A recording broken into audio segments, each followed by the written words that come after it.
හයි යාළුවනේ ඔයාලා Apple fan කෙනෙක් නම් ඔයාලට හොඳ Apple device එකක් ඕන නම් ඉතින් හොඳ performance බලන device එකක් ඕන නම් මේක තමයි ඔයාලට ගන්න පුළුවන් හොඳම choice එක. ඉතින් අපි බලමු මේක ඔයාලට 2025 suitable වෙනවද කොහොමද තත්ත්වය කියලා. ඉතින් හරි මුලින්ම යමු අපි වීඩියෝ එකට. මුලින්ම මම ඔයාලට දැන් කතා කරන්න යන්නේ iPhone 12 series එකේ 12 Pro එක ගැන. ඉතින් ඔයාලා දන්නවා 11 Pro Max එකට වෙනකන් ආවේ round shape එකක් තියෙන phone ඔක්කොම ඊට පස්සේ 5S එකෙන් පස්සේ වගේ කොටු shape එකක් තියෙන phone එකක් ආවේ iPhone 12 series එකෙන් උඩට තමයි. ඉතින් ඒක ගොඩක් ලස්සන phone එකක් වුණා. ඒ වගේම මේකේ LiDAR scan එක තියෙන හින්දා photo ගොඩක් sharp විදියට හොඳ portrait විදියට photo එක ගන්න පුළුවන්. ඉතින් cinematic ආවේ 13 එකෙන් උඩ. ඉතින් ඒක හින්දා cinematic ගන්න බෑ. මේ ඔයාලට පුළුවන් ලස්සන හොඳ ෆොටෝ එකක් මේ LiDAR scan එක තියෙන හින්දා ගන්න. ඉතින් අපි බලමු මේ ෆෝන් එක suitable ද මොන වගේද. ඉතින් මුලින්ම මම මේක අවුරුදු ගානක් පාවිච්චි කරපු ෆෝන් එකක් හින්දා මට කියන්න පුළුවන් මේකේ තියෙන හොඳ නරක ගොඩක්. يعني ෆෝන් එක බලන්න නැතුව ෆෝන් එක යූස් කරන්න නැතුව රිව් කරන කෙනෙක්ට වඩා ෆෝන් එක යූස් කරලා රිව් කරන කෙනෙක්ගෙන් ෆෝන් එකක් බලලා රිව් එක බලලා ෆෝන් එක ගන්න ඕන ගොඩක් හොඳයි කියලා මම හිතනවා. ඉතින් හරි මුලින්ම අපි දැන් වීඩියෝට යමු. වීඩියෝ ඩිසයින් එක පැත්තට ගියොත් අපිට බලා ගන්න පුළුවන් බොක්ස් ඩිසයින් එකක් තමයි තියෙන්නේ. ඒක ටේබල් එකක තිබ්බත් හැරෙන්න වැටෙන්නේ නැති විදියට තියෙන හොඳ ඩිසයින් එක.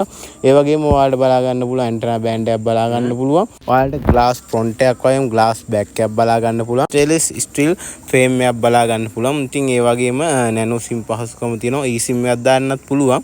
ඒ වගේම IP68 dust and water resistance පහසුකම තියෙනවා. Apple Pay, Visa, Mastercard මේ හැමදේම තියෙනවා. ඉතින් ඔයාලට මුලින්ම කියන්න ඕනේ මේ ෆෝන් එක දැනුත් මේ වෙනකොටත් මේ ෆෝන් එක කෙලින්ම ලක්ෂයෙන් උඩ වගේ තමයි යන්නේ. ෆෝන් එක ලක්ෂයට අඩුවෙන් ගන්නත් පුළුවන් සාමාන්‍යයෙන් එක ඩැමේජ් තියෙන ෆෝන්. හරිද? ඊට පස්සේ ඩිස්ප්ලේ එක ගැන අපි සඳහන් කරමු. ඩිස්ප්ලේ එක පැත්තට ගියොත් සුපර් Samsung S22 Ultra වල ගන්න performance එක මේකෙන් ගන්න පුළුවන්. මේක 6GB කියන්නේ Android වල 12GB වගේ හොඳ support කරනවා. මොකද මෙයාලමනේ මෙයාලගේ OS එක හදන්නේ ඒකෙන් හින්දා. ඉතින් අපිට මේක 128 වලින් 256 512 වගේ ස්ටෝරේජ් වලින් බලා ගන්න පුළුවන්. ඉතින් මේන් කැම් එක පැත්තට ගියොත් අපිට 12 මෙගාපික්සල් ඇප්චර් එක 1.6 එන 26mm වයිඩ් සෙන්ස් එකක් බලා ගන්න පුළුවන්. ඊට පස්සේ 12 මෙගාපික්සල් ඇප්චර් එක 2.0 එන 52mm ටෙලිෆොටෝ ලෙන්ස් එකක් වගේම 12 මෙගාපික්සල් ඇප්චර් එක 2.4 එන 13mm අල්ට්‍රා වයිඩ් සෙන්ස් එකක් බලා ගන්න පුළුවන්. ඉතින් මේ ෆෝන් එකෙන් මේකෙන් ගන්න ෆොටෝ මාරම ක්ලියර් විදි ෂාප් විදියට ගන්න පුළුවන්. ඉතින් ගොඩක් හොඳ වීඩියෝ ක්වොලිටි එකක් වගේම ගොඩක් හොඳ ෆොටෝ ක්වොලිටි එකක් බලා ගන්නත් පුළුවන්. මම ඔයාලට සාම්පල් දාලා තියන්නම්. ඉතින් ඒ වගේ මේ LiDAR ස්කෑන් එක තියෙන හින්දා හොඳ ඩෙප්ත් එකක් බලා ගන්න පුළුවන් මේ ෆෝන් එකේ. ඉතින් ඔයාලට වීඩියෝ එකක් 4K වලින් ෂූට් කරගන්න පුළුවන් 60 fps දක්වා.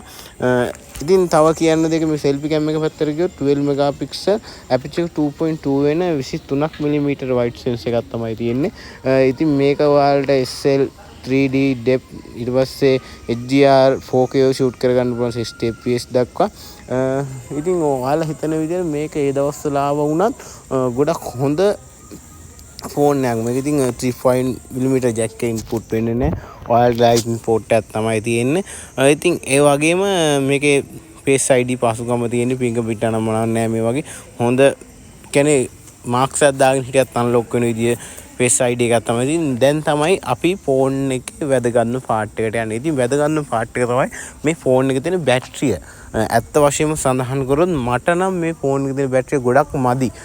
මොකද ෆෝන් එකේ බැටරිය වශයෙන් සඳහන් කරොත් 2815ක් මෙගාහර්ට් බැටරියක් තමයි තියෙන්නේ. 2815 කියන්නේ 11 එකේ 3000 ගානක බැටරියක් තියෙනවා. ඉතින් මෙයාලට තිබුණා 12 Pro ෆෝන් එකට සාමාන්‍යයෙන් 3500කවත් මෙගාහර්ට් බැටරියක් දාන්න. ඉතින් මේ බැටරියටත් ඔයාලට 50ක් විනාඩි 30කදී charge කරගන්න පුළුවන්. 15V wireless charging වගේ max එකක් තියෙන වැරද්දක් නැහැ. මේකේ තියෙන අඩුපාඩුවට තියෙන්නේ මේ ෆෝන් එකේ තියෙන බැටරිය විතරයි. ඒත් මේ 100ට ඔයාලා ෆෝන් එකක් අනිවාර්යෙන් ගන්නව නම් 12 Pro එක ගන්නව නම් අනිවාර්යෙන් හොඳට හිතලා බලන්න. හිතලා බලලා හොඳ හැබැයි ෆෝන් එකේ හොඳ බැටරි හෙල්ත් එකක් තියෙනවා නම් ෆෝන් එකේ ඒක දවසක් ඔයාලට normal use කරගන්න පුළුවන්. ඉතින් මේ මග් ගාව තිබිච්ච ෆෝන් එකත් 170 ගානක් වගේ අඩු නම් පස්සේ හැබැයි හොඳටම බැස දවසට 4 පාරක් විතර මට charge කරන්න උනා. ඉතින් ඒ ටික තමයි මට කියන්න තියෙන්නේ. ඉතින් යාළුවනේ ෆෝන් එක හොඳයි. ෆෝන් එකේ බැටරිය ගැන පොඩි ඩවුන් එකක් තියෙනවා ඉතින් මගේ හිතේ ඒකෙන් හින්දා තමයි මම ඔයාලට කියන්නේ දැන් ගාලා අරගෙන අමාරුවේ වැටෙනවට වඩා මේක දැනගෙන ෆෝන් එක ගන්න එක ගොඩක් හොඳයිනේ. ඉතින් ඔයාලට ඊට වඩා හොඳයි සාමාන්‍යයෙන් 12 Pro Max එකට වගේ යනවනම් ගොඩක් හොඳයි කියලා මම කියනවා. 12 Pro Max එකේ බැටරියත් හොඳයි. ෆෝන් එක මීට වඩා ෆීචර්ස් ගොඩක් වැඩියෙන් තියෙනවා. හරි ඉතින් යාළුවනේ මම සමුගන්නවා මගේ channel subscribe කරලා bell notification on කරලා තියාගන්න. ජය වේවා.